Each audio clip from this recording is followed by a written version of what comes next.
I've always wanted to be a nurse ever since I was in high school, and I think that goes back to my favorite aunt, who was a nurse, and she was a chief nursing officer at a hospital in Cincinnati. I look a lot like her, and so I think I was maybe just destined to become a nurse. The reason why I chose public accounting was I saw it as an opportunity for a long-term career, but I got to work with different clients and industries and really could choose my path as to where I wanted to go after that.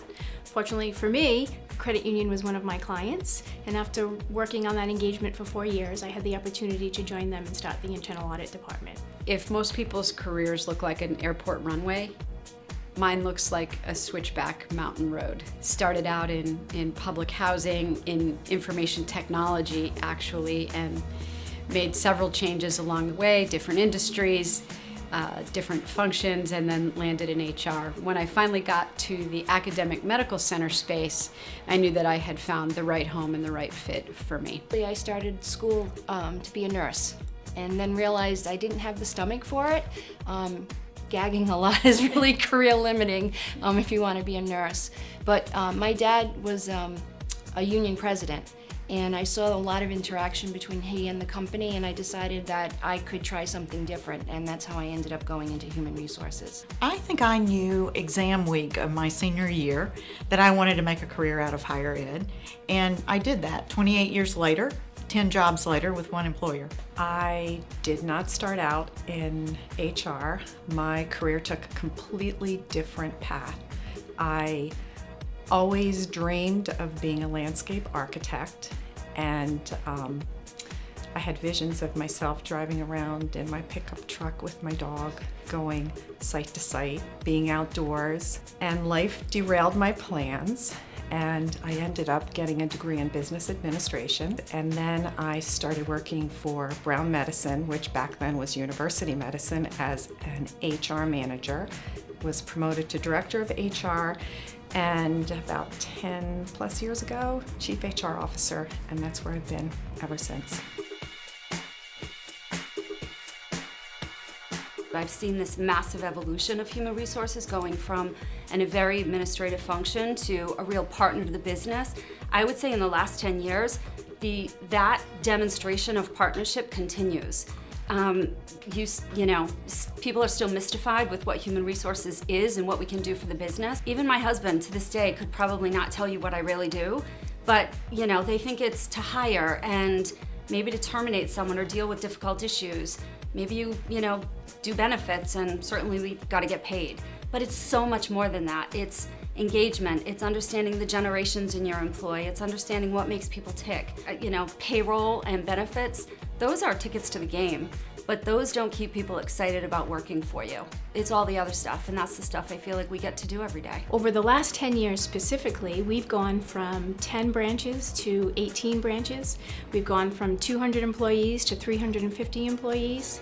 We've done some incredible things over the last 10 years, such as changing our name from Credit Union Central Falls to Navigant Credit Union. We celebrated our 100th anniversary of being in business in 2015. So my role has changed quite a bit over the years. It's been quite a rewarding journey. I would say the biggest change in my role is really working for a not-for-profit like Blue Cross that's really very much mission-driven. So it's a different mentality. I think we have a much deeper focus on Rhode Islanders specifically and making their health outcomes as optimal as possible. So it's just a very different mentality and one that I really enjoy. 20 years ago in IT, if folks didn't know who you were and you were in IT, that meant you were doing a good job. So and I've seen that evolve over the last 12 to 15 years. I've seen IT in general having a bigger seat at the table, being more closely aligned with strategic initiatives, more closely aligned with institutional objectives. The technology that we use today and what I used when I started out is dramatically different. It allows you to get visibility on opportunities much quicker. All the technology tools that are available, whether it be your ERP platform or whether it be the tools available to business intelligence and through the internet. The internet provides a tremendous resource for you to be able to identify companies that are appropriate for your expansion.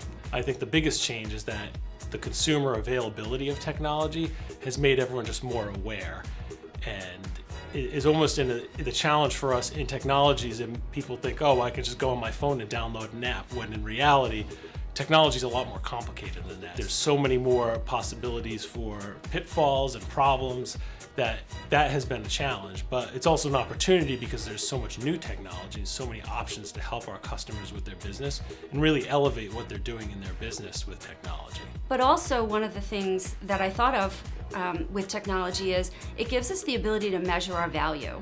How do you measure what human resources does? People don't think of us as salespeople, but I do. I feel like I'm selling the company every day. In higher ed, for us, that has meant launching a College of Online Education, which is bringing more and more students into Johnson & Wales.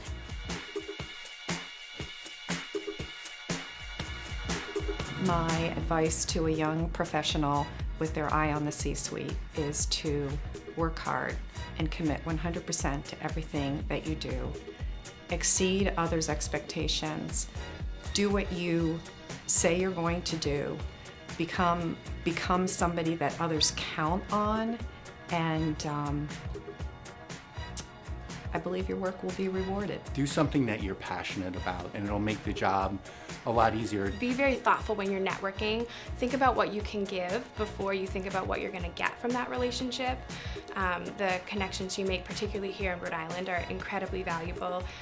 Mentors, both your peer mentors and those who may be in the role you want to have, are invaluable. So be wise when choosing those.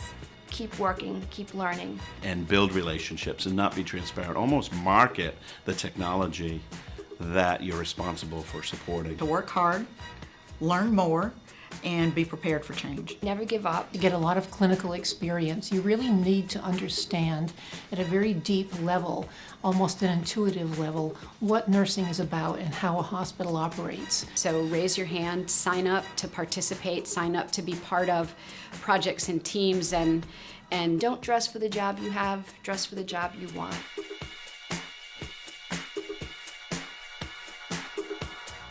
To my younger self, I would say it's okay to make mistakes. Those are wonderful opportunities to learn.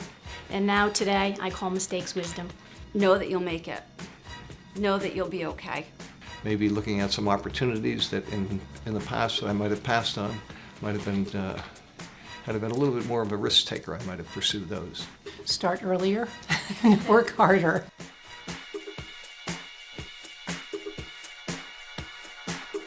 I love what I do. I love to come to work every day. I work with such committed people who just care so much about the patients that they're serving and care an awful lot about their colleagues. We created a new set of shared values for Lifespan, and they're summed up in the acronym CARE: compassion, accountability, respect, and excellence. And we live those values every day. I love the fast pace. I think it takes a certain type of person to want to work in this sort of gray area. Both communications and healthcare are rapidly evolving. There's always something new, and the mission doesn't change, just the way we go about getting to it does. Our students, our faculty and staff. I have a great team, and just to be honored for this award is a reflection on them as much as any work that I do.